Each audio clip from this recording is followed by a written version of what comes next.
Ang topic po natin ngayon mga kapatid ay Life of Connection. Yan po yung topic natin, Life of Connection. Ano po sa Tagalog yan? Buhay na nakaugnay. Or pwede po siguro, baka mas malapit yung buhay na may kaugnayan. Okay, Life of Connection. Ang text po natin ay makikita po natin sa John 15, 4 and 5. John 15 verses 4 and 5. Remain in me as I also remain in you. No branch can bear fruit by itself. It must remain in the vine. Neither can you bear fruit unless you remain in me. I am the vine, you are the branches. If you remain in me and I in you, you will bear much fruit. Apart from me, you can do nothing. Let us pray. Lord, maraming salamat po sa inyo sa umagang ito. Salamat po, Panginoon, sa inyo pong mga tulong. Salamat po sa inyo pong provision. Thank you, Lord, sa guidance. Salamat po sa inyo pong protection, sa pag-iingat po, Panginoon, sa amin. Thank you, Lord, for sustaining us. Kayo po, Panginoon, nagbibigay po sa amin ng magandang kalusugan, ng good health. Salamat po na tinutugon po ninyo, Panginoon, ang amin po mga panalangin. At ngayong pong umaga, narito po kami with a grateful heart. Nais po namin, Panginoon, na sa pamamagitan ng amin pong presence sa umaga pong ito, ay patuloy na maipahayag po namin, Panginoon, na importante po kayo sa amin, pinapahalagahan po namin kayo, at nais po namin, Panginoong, magpasalamat sa lahat po ng favor po ninyo sa buhay po namin. Salamat din po sa mga salita po ninyo, Panginoon, na patuloy na mahayag, meditate po namin. Alam po namin, ito po ay magiging pagkaing spiritual po namin sa umaga pong ito at magpapalakas, magbibigay po sa amin ng new perspective para po mabuhay na masaya, mabuhay na motivated at meron po talagang direction, Panginoon. Salamat po. Ito pong aming panalangin. In Jesus' name, Amen and Amen. Ang main idea po, mga kapatid, ng pag-aaral po natin ay ito. Belief starts the journey, abiding sustains it, and makes it fruitful. Ano daw po mga kapatid, yung pananampalataya at yung paniniwala po natin, ito po yung starting point ng atin pong buhay spiritual. At yung pananatili, ito po yung nagpapa-sustain po sa atin. Ito po nagiging dahilan para po tayo ay makapagpatuloy at ito rin po nagiging dahilan para po tayo ay makapamunga. So pag inintindi po natin mga kapatid, yung pong main idea or yung big idea natin pong pag-aaralan, mukhang may mabubuong tanong po sa atin. No? Bakit po yung iba parang hindi natin nakikita, hindi naman sa pagiging judgmental, ha? Bakit yung iba hindi nakakasustain, hindi nagpapatuloy? Bakit yung iba hindi namumunga? So mukhang nahandun lang po sila. Nag-start lang po sila ng journey, puro start, okay? Back to zero. Ibig sabihin po niyan mga kapatid, hindi po nangyayari yung abiding, kaya po walang fruitfulness na nangyayari po sa kanila. So nag-start lang po sila ng journey and then they go back to their old ways, okay? Pwedeng possible po yun, no? Kasi iba po ang nangyayari, iba po ang nagiging gawi. Iba po ang nagiging galaw ng mga tao na makikita natin, nag-abide sila, nanatili, at ito po talaga yung nagiging dahilan para mag-continue tayo, okay, masustain natin yung spiritual life natin, and then eventually talagang makakita po ng bunga. Sino po sa atin mga kapatid na nakabasa na ng John 15? Pakitaas nga po ang kamay, honestly, mga kapatid. Nabasa po ninyo. Bibilangin ko po, bibilangin ko kung sino po yung nakataas ang kamay. Ayan. 1, 2, 3, 4, 5, 6. Ano po binasa nung iba? Ano po binabasa nyo? Sino na po nakabasa ng Makabeo? Pakitaas po kamay. Judith. Nabasa nyo na po yung Judith. Malamang yan po binabasa po ninyo. Yung mga due date po natin, no? Hindi po kasi, hindi po ninyo binabasa yung John 15. Ulit po, nakabasa ng John 15, taas ang kamay. May malaking kinalaman po kasi dito yung pag-aaral po natin. Mga kapatid, may Bible po ba kayo? Hindi, ano po talaga binabasa po ninyo mga kapatid? So parang yun lang din po ulit ang tumaas. Pero sa kapakinabangan po ng mga tumaas, o kapakinabangan na din po ng hindi nakabasa, meron pong prominent words po dyan. Pag sinabi po nating prominent words, kitang-kita, di ba, revealing, tapos repeated siya ulit-ulit. What is that word? Hello mga kapatid, isa nakabasa. Remain, okay. Abide, sa ibang translation po yan ay abide. So yan yung pinaka-prominent. More or less, mga 10 or 11 times po binanggit yung salitang abide o kaya po yung remain. Ibig sabihin po niyan, to stay connected, okay? So in our spiritual journey, of course, lagyan na po natin ang pinaka-object, stay connected to Jesus. Yun po yung dapat po nating makita dyan po mga kapatid. Yan po yung sinasabi po nating remain o kaya po ay abide na 11 times po na inulit. Ibig sabihin, meron po tayong intimacy with Christ. And it is a lifestyle of true disciples. Lifestyle na po ito, no? Hindi siya pilitan, hindi po pilit. Kundi ito po ay nangyayari, it must be a lifestyle of a real, genuine Christian or real and genuine disciple of the Lord Jesus Christ. Nananatili po tayo sa Kanya. Pero pag binasa po natin yan mga kapatid, meron pa po tayong makikita pong ilang mga talata. Pero going back doon po sa remain, ang makikita po natin dyan na sobrang pagbibigay po talaga ng emphasis doon po sa salitang remain ay yung pong John 15:4. John 15:4, ganito po ang sabi, remain in me as I also remain in you. No branch can bear fruit by itself. It must remain in the vine.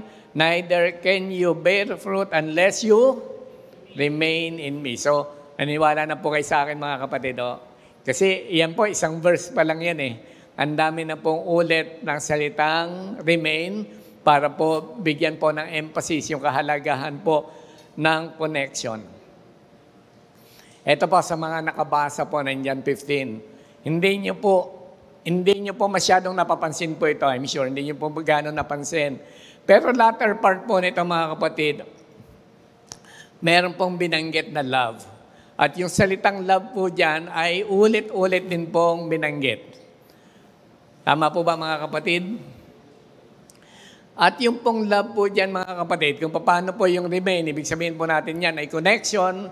Ano po ang ibig sabihin po ng love? Sa context po ng paghahalaman, sa context po ng pagbubunga, ano ang ibig sabihin po ng love? Sa love po mga kapatid, ang binibigyan po talaga nito ng kahulugan ay yung atmosphere. Sabihin nga po natin, atmosphere. Sino po nakakaalam ng Tagalog ng atmosphere? Pagka natagalog niyo po ito, pwede na po kayo magbakasyon ng 4 Sundays. Yan. Papayagan ko po kayo ng hindi po makapag-church.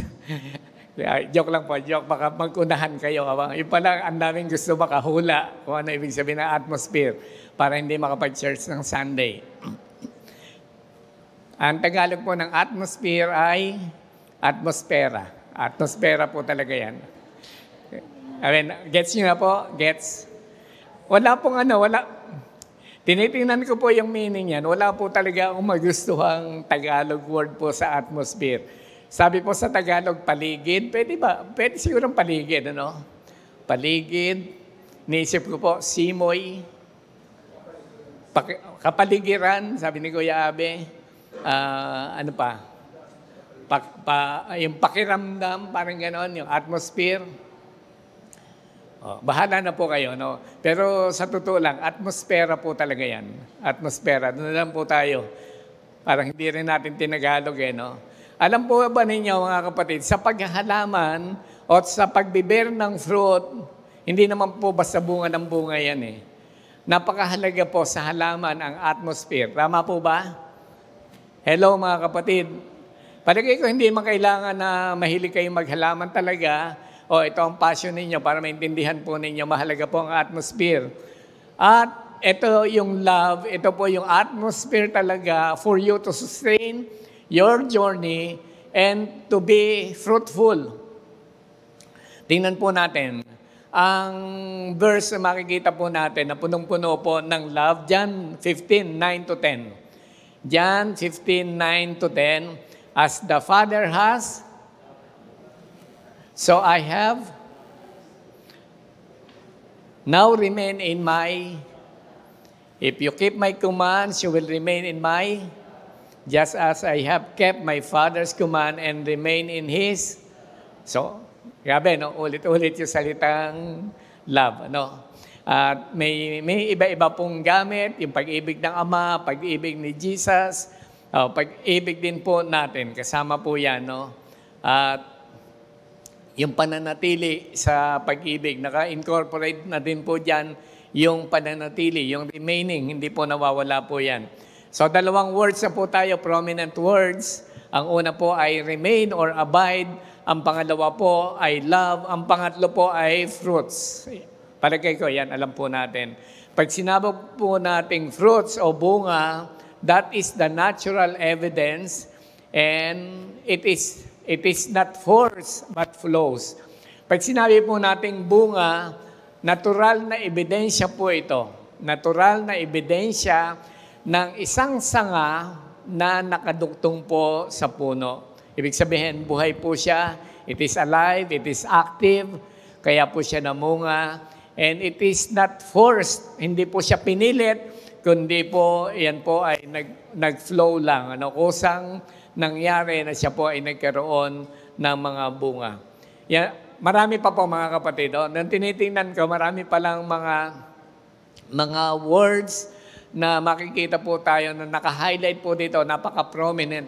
Ang tawag po dito sa John 15, mga kapatid, ay allegory. Yung iba tinatawag pong parable, pwede na rin po siguro, no?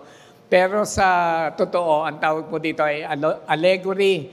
Marami po kasi siyang level, multi-level ng comparison. Pagka ganun po ang tawag po natin ay allegory. Mas broader po siya. Ang dami pong paghambing na ginagawa at marami po tayong makikitang pwedeng pagtuunan ng pansin o bigyan po ng mensahe sa pag-aaral po na ito. Ano po ang correlation ng mga words po na yan? Yung mga prominent words, what are those words, mga kapatid? Ang una, abide. Ang pangalawa, love. Pangatlo ay fruits. So ano po ang relation po niyan, mga kapatid? At ganito po ang relation po niyan. Yung abide, ito po yung una, no? So we make a decision na tanggapin ng Panginoon to connect with the vine, okay? Abiding yan, mga kapatid. And then we receive love. Na-experience po natin ang pagmamahal ng atin pong Panginoong Jesus. So abide, and then we receive love, and then we grow in love. Habang nakaka-receive po tayo ng pag-ibig ng Diyos, lalo pong lumalago din naman tayo sa pag-ibig. Ibig sabihin, nagre-reciprocate yung pag-ibig po na yan. Minamahal tayo ng Diyos, sana nagre-reciprocate, mga kapatid. Na na-experience natin yung pag-ibig ng Panginoon, lalo din naman po natin siyang minamahal. Tama po ba, mga kapatid? Noong dumating po ako dito sa Cubao, no, nasa ATS pa lang po tayo.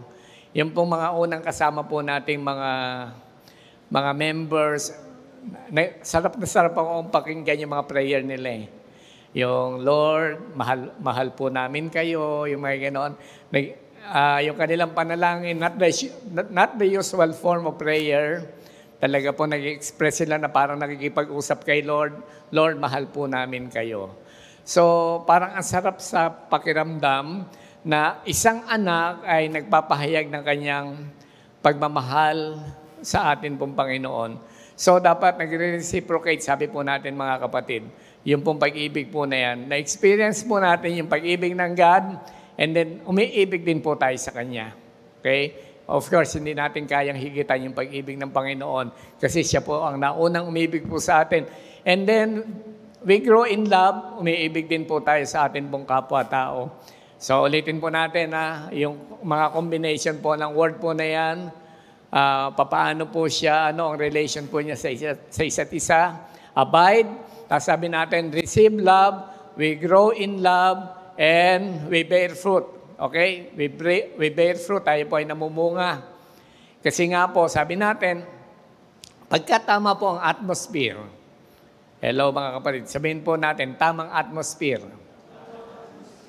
Hindi ko po alam mga kapatid, pero dito po sa LBCC, yun po yung pinagmamalaki ko po sa ibang mga churches. Iba po yung pag-ibig po dito. Amen po ba? Pwede po ba natin palakpakan ang ating mga sarili? Yan. Sabi ko, wala naman kami masyadong maipagyayabang. Hindi naman kami mayabang, di ba? Pero yun lang po talaga, nagmamahalan kami sa Cubao. So hindi po tayo masyadong prominent, hindi naman tayo na masyadong malaking church, tama lang po tayo. Pero yun po yung pwede po natin pagmalaki, no? Yung mga konting bagay, di ba? Suntukan agad. Joke. Away agad, away. Ang pangit ng gano'n no? Yung ang liit na bagay, nagparinigan ka agad sa Facebook, di ba? Sabihin mo, parang parehas IRM to, tapos nag-aaway sa Facebook. So, paano bang masasabi that we grow in love? Pero dito po, kita po natin yan mga kapatid, no? We grow in love. And then, dahil tama po ang atmosphere, we bear fruit. Tayo po ay namumunga. And then, we remain in love and tayo po ay nagpapatuloy talaga. Yan po, malaking bagay po yan na maintindihan po natin. Ulitin po natin mga kapatid, nag-abide po tayo kasi we made a decision to accept the Lord Jesus Christ. That is abiding. Pero hindi po tayo tumigil lang po dyan mga kapatid. No? We receive love. Tumanggap po tayo ng pag-ibig ng Panginoon, lalo po natin na-experience. And then we grow in love. Tayo po ay lumalago sa pag-ibig. We become fruitful dahil tama po ang atmosphere and we remain in love. Sige po mga kapatid, sa mga hindi nakabasa po ng John 15, assignment po ninyo yan. Isang linggo po ninyo assignment po yan. At ma-appreciate po natin itong passage po na to. So how important is connection? Gaano ba ka-importante ang connection mga kapatid? Sabihin nga po natin, connection. So, gaano po ito kahalaga sa buhay po ng isang mananampalataya? Number 1 po, connection to Christ gives life. Connection to Christ gives life. Ang connection po natin sa Panginoong Jesus, ito po ang naging dahilan bakit po tayo ay buhay.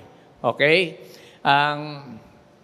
Alam po ninyo, ang biblical explanation po ng word na remain, ang ibig pong sabihin po niyan ay to stay, to dwell, to continue, or to abide. Yun na yung mas malalim na parang ginagamit before, yung salitang abide. Ibig sabihin po niya, pag sinabi po natin to stay, to dwell, pananatili po yan eh. It is not momentarily, no? Hindi po ganun po yan. Hindi po siya momentary closeness na parang saglit-saglit lang, pero ito po ay consistent. Ito po ay lasting union. Nagpapatuloy po na mamuhay po tayo nakaisa, nakadikit po sa puno bilang mga sanga. So si Jesus po, hindi po tayo ini-invite lang to believe once and then to move on. Parang, heto, nanampalataya ka, pero sige, you can go ahead and live your life, live your own life. Hindi naman ganun di ba? Hindi ganun ang inuutos po sa atin na once na tayo po ay natawag ng Panginoon, nasik ng Panginoon, we commit our lives to Him, tapos hindi siya one moment lang and then sabihin ng Panginoon, sige, umalis ka na, humayo ka na at gawin mo na yung dati mong buhay. So ang pagkatawag po sa atin ng Panginoon is a lifelong, day-to-day relationship na nandun po yung intimacy and dependence po sa Kanya. Sa totoo lang, sabi po natin, no, ito po yung importance po niya, yung kahalagahan, yung connection po natin kay Christ, ito po yung nagbibigay po sa atin ng buhay. And theologically speaking, mga kapatid, so we are spiritually dead, di ba? Tayo po ay mga patay without Christ. Saan po natin makikita po yan, mga talata po na yan, mga kapatid? Ephesians 2:1, as for you, you were dead in your transgressions and sins. So sa theological na pagtanaw, di ba? Sa spiritual na pagtanaw, mga kapatid, kung meron po tayong mga bagong kapatid po dito, meron po palang, ganito po pala ang kalagayan ng tao. Dahil tayo ay namumuhay sa kasalanan, tayo ay tinuturing po ng mga patay. Before we accepted the Lord Jesus Christ, hindi lang po tayo basta broken. Okay? Yung parang, ang pakiramdam po ng iba, sabi nila, I am empty, I am broken, dahil wala si Christ. Hindi lang po ganun. Actually, you are dead. Patay po tayo dahil po sa ating mga kasalanan. We are spiritually dead. And dead things hindi po natin kayang parang buhayin ang ating pong sarili. Hindi po natin kayang i-revive ang ating pong mga sarili. Pero salamat po sa ating Panginoon. Romans 6:23, for the wages of sin is death, but the gift of God is eternal life in Christ Jesus. Ulitin po natin, for the wages of sin is death. Yun nga po tahiwalay tayo sa Diyos, tayo ay makasalanan, so spiritually dead po tayo. Yan po binabanggit Romans 6:23 kasi yan ang kabayaran ng kasalanan. Yan ang punishment, kabayaran, wages. Pero sabi po ng talata, but the gift of God is eternal life in Christ Jesus. So, yung pong kasalanan, hindi lang po dinamage po niya ng buhay po natin, but it separates us to the true source of life. Inihiwalay po tayo sa totoong pinanggagalingan po ng buhay, ang Panginoong Jesus. Mga kapatid, yun po ang kalagayan po natin. Tayo po ay spiritually dead. Pero salamat po sa kaugnayan po. Naugnay po tayo sa puno. Siya po yung puno, tayo po yung mga sanga. Okay, tayo po ay meron pong buhay. And we are not only dead spiritually, but lifeless in the present. Alam po ba ninyo, pag sinasabi po natin na tayo po ay patay, hindi lamang po ito yung parang future implication nito na tayo po ay mapapahamak kapag hindi tumanggap sa Panginoon. Pag wala po ang Panginoong Jesus sa buhay po natin, hindi lamang po tayo spiritually dead, kundi lifeless in the present. Wala pong buhay. Ano po ibig sabihin po natin, mga kapatid? It doesn't just affect eternity. Hello mga kapatid. Gising lang po kayo. Gising lang po muna. Sarap talaga. Masarap lang po talaga. Ito po, hawak lang po kayo sa upuan po ninyo. Dahil ito po yung katotohanan po talaga. Hindi lang po tayo spiritually dead na ma-experience po natin. Sabi po natin, ito ay may epekto sa eternity. Kundi pag hindi mo tinanggap ang Panginoon sa kasalukuyan, it affects your everyday life. Hello? Do you agree, mga kapatid? Ito po yung theological insight po dyan. Sabi, apart from Christ, di ba? Wala po tayong magagawa. Although we are physically alive, pero mapapansin po ninyo, without Christ, you are emotionally empty. Sabihin nga po natin, emotionally empty. Na-experience nyo na po yan, mga kapatid. You are emotionally empty. Parang hindi mo alam, saan ba ako matutuwa talaga? Yung ba, kahit may mag-tumbling sa harap mo, parang hindi ka matawa. Di ba yung ganon? Ako nga minsan gusto kong tumambling pagka hindi kayo nagre-react. Titingnan ko talaga kung buhay po talaga kayo. Gusto ko talaga mag-sirko-sirko po dito. So ito po tinitingnan po natin. Pagka po pala sa present life na to, yung physical, apektado rin. Kasi po, yung mapapansin po natin, you are emotionally empty.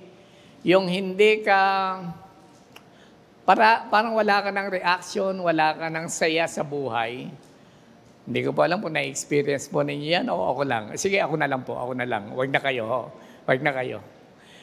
Pero ganito po yan, mga kapatid. Alam po ba ninyo nung makalabas po ako ng hospital, kahit anong masarap na pagkain ang ibigay sa akin, parang ang lasa ko po ay mapait.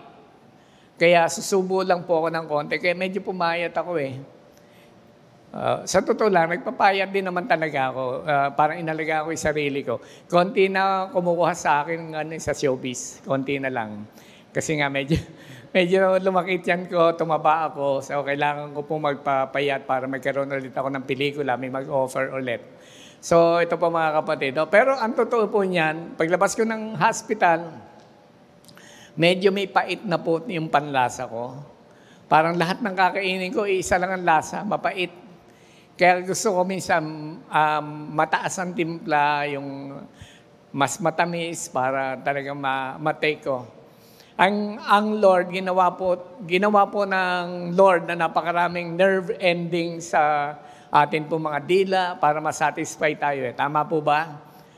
Sa ating mga balat para ma-satisfy po tayo ng Panginoon. Yung parang ang sarap-sarap kumain, tapos may mga aftertaste, ang sarap naman nitong niluto mo. Yan, lasang-lasa talaga. So may mga nerve endings at yan po, ginawa ng Panginoon yan para po talaga ma-appreciate po natin ang buhay. Pero alam po ninyo, apart from the Lord, kahit po yung physical, nagsasuffer po yan. Emotionally empty tayo, hindi tayo masatisfy. Yung bang kahit ano ang nahandyan, parang temporarily, parang masaya naman, nahandyan yan, okay, pero after a while, wala na. Hindi na po tayo excited, hindi na tayo masaya. May pagkain, hindi na po natin malasahan. So may mga bagay na parang pinagpe-pray mo na sana pag dumating ito, but you will never be satisfied. Hindi po dumadating po sa ating satisfaction, wala po tayong purpose. So we are morally confused. Mga kapatid, yun po yung isa po natin, sabi natin, we are emotionally empty and we are morally confused. Morally, parang hindi mo alam ano ba ang tama talaga na gawin. Kaya po nauso po yung salitang amoral, di ba? Merong moral, merong immoral, tapos biglang lumagay ka na lang sa gitna, amoral. So yung parang, ito parang hindi naman siya moral, hindi naman siya immoral, at least nasa middle, okay? At tinatanggap po natin, confused po tayo, hindi na po natin talaga alam kung ano yung pipiliin. Pag dumating po tayo sa ganyang kalagayan, mga kapatid, we are, parang sabihin na po natin, no? Yung hindi tayo nakakaramdam, yan po yung bagay at masasabi po nating isang disadvantage nang hindi po natin talaga kilala ang Panginoong Hesus at wala pa tayong pagtanggap. And constantly, tayo po ay dissatisfied. Kasi nga po, walang purpose. Alam po ninyo mga kapatid, pag may purpose po ang buhay po natin, kasi nasa atin ang Panginoong Hesus, yung every triumph, kahit maliliit, yung mga small victories, nasasanay po tayo na maging thankful, nasasanay po tayo magpasalamat, dahil po may purpose, at least naaabot po natin pa unti-unti. Ano po ang biblical support po natin dyan mga kapatid? Ecclesiastes 2:11. Ecclesiastes 2:11, si Solomon po ang sumulat po niyan, isang pinakamatalinong tao na paniniwalaan po natin ang kanyang sinasabi. Sabi po niya, "Yet when I surveyed all that my hands have done, and what I have toiled to achieve, everything was meaningless, I chasing after the wind." Okay? Sabi po ni Solomon, sinasurvey niya ang mga pinagpagura ng kanyang kamay, yung mga bagay na kanyang nakamtan. Pero sabi po niya, everything is meaningless. Walang kabuluhan. At chasing after the wind. Para ka lang naghahabol sa hangin. Ang hirap po yata maghabol sa hangin, mga kapatid. So even success, even pleasure, achievements, makakaramdam po tayo ng emptiness because we are disconnected to God. Yan po ang nagiging dahilan. If you are disconnected to God, wala pong satisfaction. Ang buhay po natin, pero mga kapatid, good news, sabihin nga po natin, good news. But Christ gives life. John 10:10, I have come that you may have life and have it to the full. To the full. So, ang ganda po nitong verse na to. Ako ay naparito para bigyan kayo ng buhay, life. So yun yung nawawala po sa atin. Kasi nga sabi natin, even in the physical, we are lifeless. So ang dahilan ng pagparito ng Panginoon, of course, bigyan po tayo ng eternal life. Naparito po siya na just only to improve your life. Hindi lang basta i-improve ang life po natin, kundi bigay po sa inyo yung real life, yung eternal life, life that is full, life that is eternal, and life that is abundant. Hindi lang basta i-improve ang ating mga buhay. Colossians 2:13, when you were dead in your sins, God made you alive with Christ. It is in our connection with Christ that we come alive. Hello mga kapatid. O, tingnan po ninyo yung katabi ninyo kung buhay na. Ayan. Buhay po yan, natutulog lang. Ayan. Sarap naman talaga kasi matulog. Natapatan ka pa ng, natapatan ka pa ng aircon. So, yung pong connection po natin kay Jesus Christ, ito po ay hindi po tayo ni-invite po niya para napaka-formal, kundi intimate na relasyon po sa Kanya. So, He is inviting us for a real, satisfying relationship. Dapat po, in-nurture po natin yan, Kung describe po natin, hindi lang po basta dwelling, hindi lang po basta abiding, hindi lang po basta remaining, kundi po this is an intimate relationship with our Lord Jesus Christ. Number 2 po natin ay connection to Christ provides power. Sabihin nga po natin, power. Apart from me, you can do nothing. Sabi po sa 5b. Nung sabihin po ni Jesus Christ, kasi siya po nagsasalita nito Nung sabihin po niyan, apart from me, you can do nothing. That is not an exaggeration. Hindi po siya nag-exaggerate. Actually, binabanggit lang po talaga niya yung spiritual reality. Yung pong activities, yung atin pong ministry, even good works, without Christ, alam po natin, wala po yan. There is no eternal fruit. Kahit po yung ating mga ministry na pinagkakaabalahan po ngayon. Ang power po talaga mga kapatid, nasa Panginoon po yan. Ilang beses na po tayong bumaksak sa kasalanan. Siyempre, hindi ko na patataasin ang kamay. Pero malamang, maiisip po natin, pag tinatanong, ilang beses na nga pa ako na-tempt at ako ay bumigay. Diba? Nagkasala ako sa Panginoon. So mahalaga po dyan mga kapatid, yung pag-overcome ng sin, hindi po sa ating sarili, kundi po yan sa power na ibinibigay po ng ating pong Panginoon. The power to overcome sin. May kapangyarihan po tayo ma-overcome ang sin, at may kapangyarihan po tayo mga kapatid, bigay ng Panginoon para i-lead po tayo sa truth, makapamuhay na nagmamahal deeply para po sa iba, ma-endure po natin yung mga storm at mga problema na dumarating, trials every day. Yan po mga kapatid ay bunga ng kapangyarihan na ibinibigay po ng atin pong Panginoon. Zechariah 4:6, sabi po, not by might nor by power, but by my Spirit, says the Lord. So, the power to live, the power to obey, the power to endure, the power to bear spiritual fruit, doesn't come from us. Hindi po galing po yan sa atin. Okay? Yan po ay biyaya lamang po ng Panginoon dahil po tayo ay connected po sa Kanya. Without our connection to Christ, we fail. We will fail. Gaano kadalas? Malamang madalas. Many times. Kasi yung strength po natin is not enough para makayanan po ang pressure po ng buhay. Alam po ninyo na, nakakatuwa din. Napaka-casual minsan ng mga usapan ng mga Kristiyano. Kung wala si Christ, alam nyo, wala na rin talaga ako. Kung wala si Christ, sa dami ng problemang ito, baka namatay na rin ako. Di ba? Hindi natin masustain. Very casual, and yet, totoong-totoo po yan mga kapatid.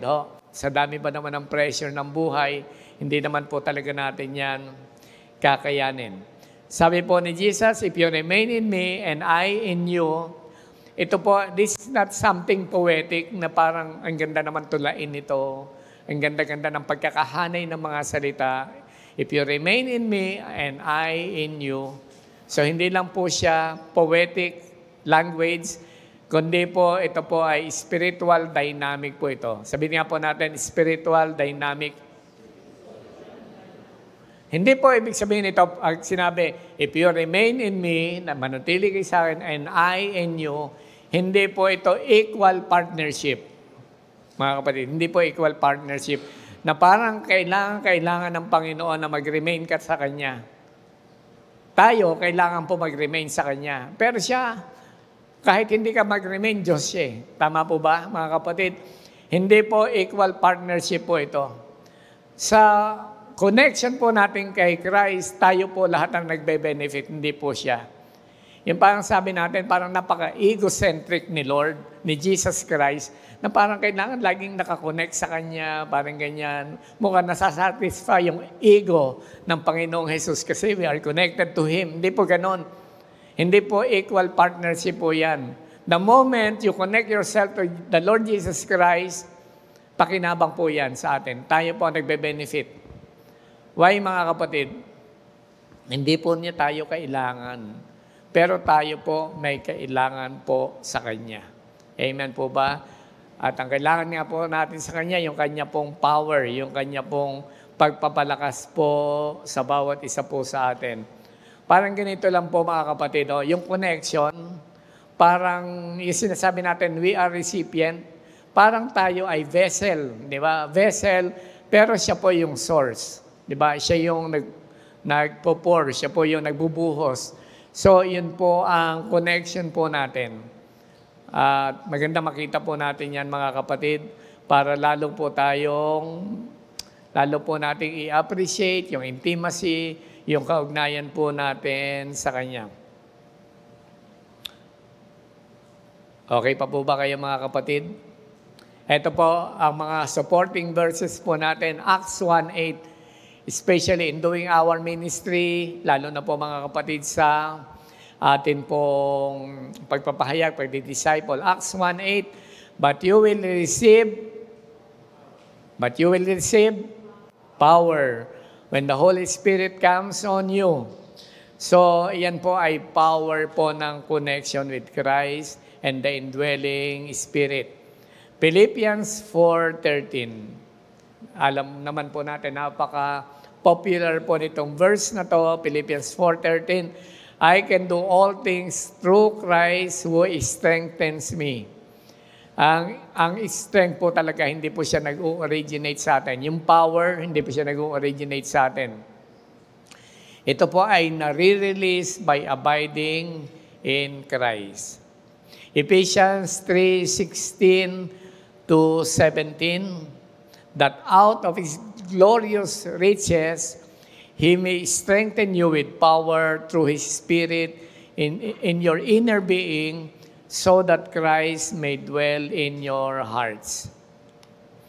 So yung pong power, it is tied to His dwelling. Yung Kanya pong presensya sa buhay po natin. So wag po nating i-take na parang sa akin talaga galing yung lakas na ito. Number 3 po natin, mga kapatid, connection to Christ leads to fruitfulness. Ito na po yung final po natin. Connection to Christ leads to fruitfulness. Ang connection sa Panginoong Jesus, ito ay nagli-lead po sa atin para sa pamumunga. If you remain in me and I in you, you will bear much fruit. Ito po yung idea po natin mga kapatid dito. When we are constantly abiding in Christ, fruit is not forced, it is formed, it flows.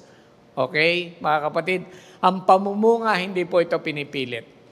Di ba kung minsan parang sinasabi ng mga leader natin, kapatid, sana bumait ka naman, di ba? Nasabihin na po ba kayo ng ganyan? bumait ka naman, sumipag ka naman. Alam po ninyo, mga bunga po ito na kailangan po natin. Pero kung minsan kailangan mo ba tayong sabihan ng mga leaders natin ng ganyan? Kapatid, sana ibaba mo naman ang pride mo. Pride nga, paano ibababa, di ba? So parang may kataasan talaga ng buhay. So marami po sa atin, naghahanap po talaga ng bunga ng karakter. At yung mga leaders natin, tinutulungan pa po tayo, pino-force pa tayo. Pero mga kapatid, eto ang nakita natin, it is not forced, okay? Iyan po, nagfo-flow na lang once you abide in Christ. Yung fruitfulness, nangyayari po yan mga kapatid. At binanggit po ni Jesus Christ po ito, abide in me. At hindi po niya binanggit po dito. Sabi po niya, abide in me and you will bear much fruit. Hindi po niya sinabing, you might bear. You might. Hindi po niya sinabing, you might. You will bear fruit. Yung connection po natin, surely mga kapatid, mangyayari po yan. This is a promise. Hindi po siya parang something na may possibility lang po na mangyari. So yung fruit na tinutukoy po dito ay evidence po yan ng isang spiritual life na nakaugnay po sa Panginoon. It is visible, it is outward result of transformation. May nangyayaring pagbabago. Ano po ang mga types ng fruit na atin pong dapat makita? Ang isa nga po mga kapatid, binanggit ko na it is our character. Sabihin nga po natin, character. At ang marami po, dito po sila naghahanapan. Okay, Galatians 5:22 to 23, but the fruit of the Spirit is love, joy, peace, patience, kindness, goodness, faithfulness, gentleness, and self-control. So, fruitfulness starts with the inner life. Kaya po, kinukultivate po talaga mga kapatid ay inner life. Okay din naman pong magpaganda. May mga lalaki na po pala ngayon na microblade ba tawag yan? May mga lalaki na po pala nagpapatanggal ng kilay, ng kilay, tapos ay pinaayos talaga nila. Nung makita ko, meron palang ganito. Parang binabalak-balak ko rin. Plano-plano. Hindi ko lang alam kung magkano. No? Alamin ko muna kung magkano. Pag nakaluwag-luwag ako sa buhay, sisingit po natin yan. Okay? Para hindi na ako nagbubunot-bunot ng puti. Di ba? May mga puti. Maganda rin po talaga na pagandahin po natin. Very attractive po yung outward. Di ba? Ang ganda-ganda naman to. Sobrang puti naman, tapos ang ganda ng tindig, walang tiyan, parang si Pastor ito, ganon. So sobrang gwapo, sobrang ganda, straight ang buhok, and everything. Maganda rin po yan mga kapatid. Huwag natin pabayaan ang ating mga sarili.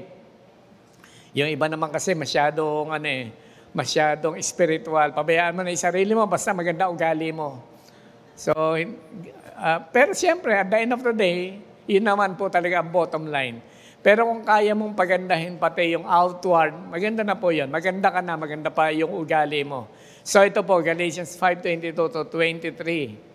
Ano pa? Good works. Bunga po yan mga kapatid. Colossians 1:10, so that you may live a life worthy of the Lord, bearing fruit in every good work.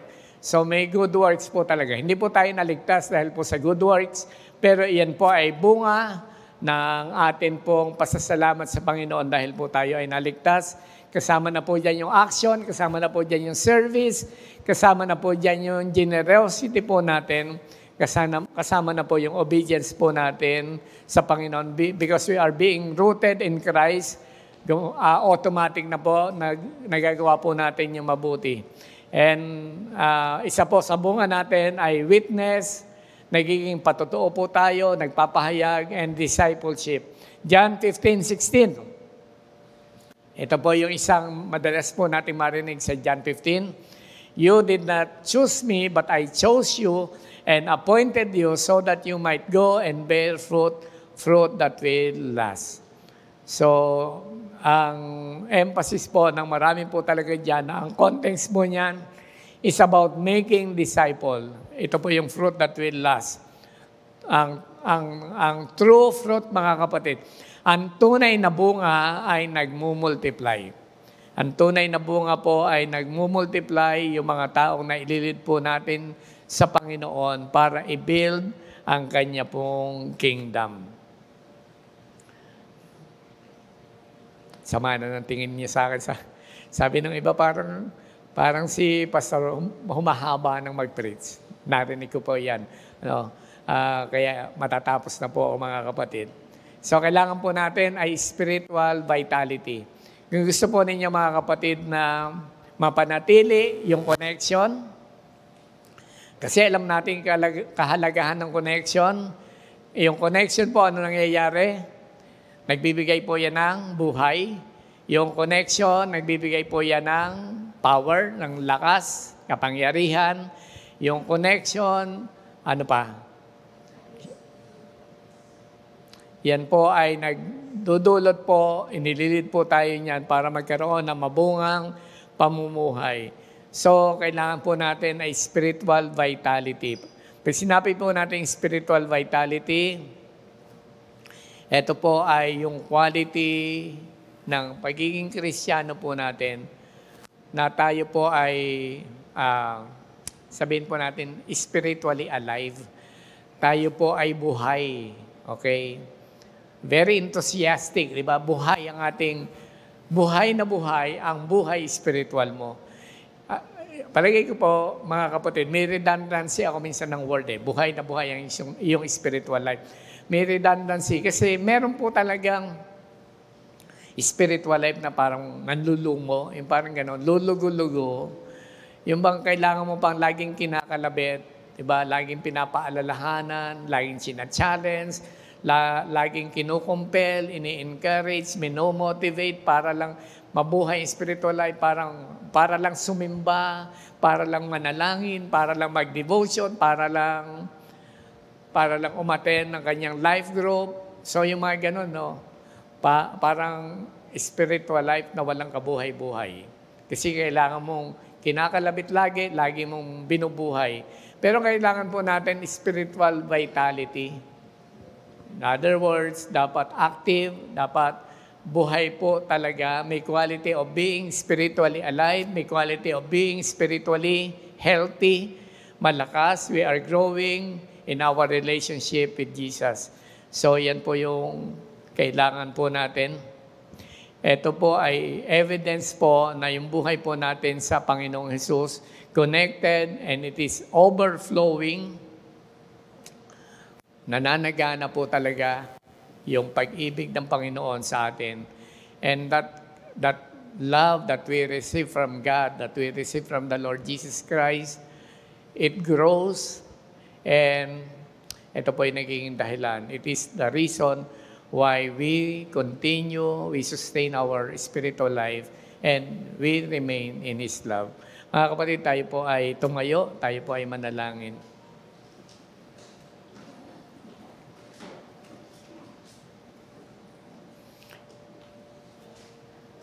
Ang spiritual life po natin, mga kapatid, hindi lang po yan nakikita sa activity. At hindi po talaga nakikita sa activity.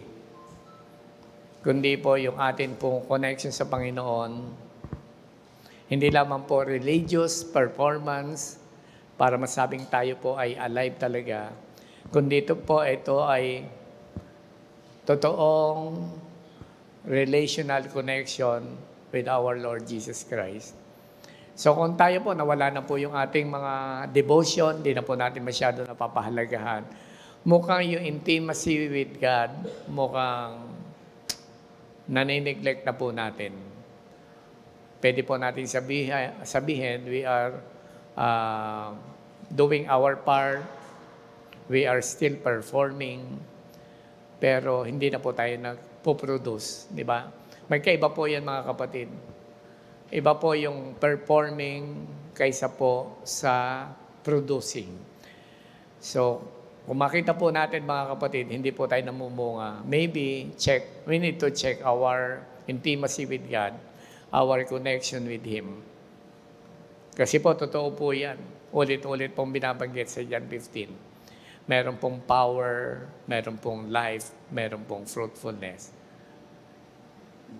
Pwedeng hindi lang po talaga natin na-experience to connect to Him and experience His love and allow it to overflow para po tayo magpanatili po sa Kanya. Panginoon, maraming salamat po sa inyo pong pag-ibig po sa amin. Thank you, Lord, even yung sa faith na binigay po ninyo sa amin to connect with you at manatili po, Panginoon, sa inyo. Sa amin po, Panginoon, part na po yun, part na po sa amin to choose to remain and to abide in you. Panginoon, very clear po ang inyo pong binanggit. Ito po yung pinakapangdiin po ninyo sa dulo. Sabi po ninyo, apart from me, you can do nothing. So with exclamation point, with a bang, binanggit po ninyo, Panginoon, apart from me, you can do nothing. Dapat po ma-realize po ng bawat isa po ito sa amin na talaga pong iba po yung buhay na malapit po, Panginoon, sa inyo. Iba po yung pwedeng ma-accomplish, iba po pwedeng ma-produce, iba po, Panginoon, ang pwedeng maging bunga nito. Dalangin ko po, Panginoon, na i-motivate niyo pa po kami, Panginoon, amin po mga puso na patuloy na lumapit po, Panginoon, sa inyo. Huwag po kami magdi-disconnect every day of our lives. Hindi lang po isang moment po ito, kundi po mapanatili po namin na ito po ay lifestyle na po namin, Panginoon. Salamat po. Ito po aming panalangin. In Jesus' name, amen and amen.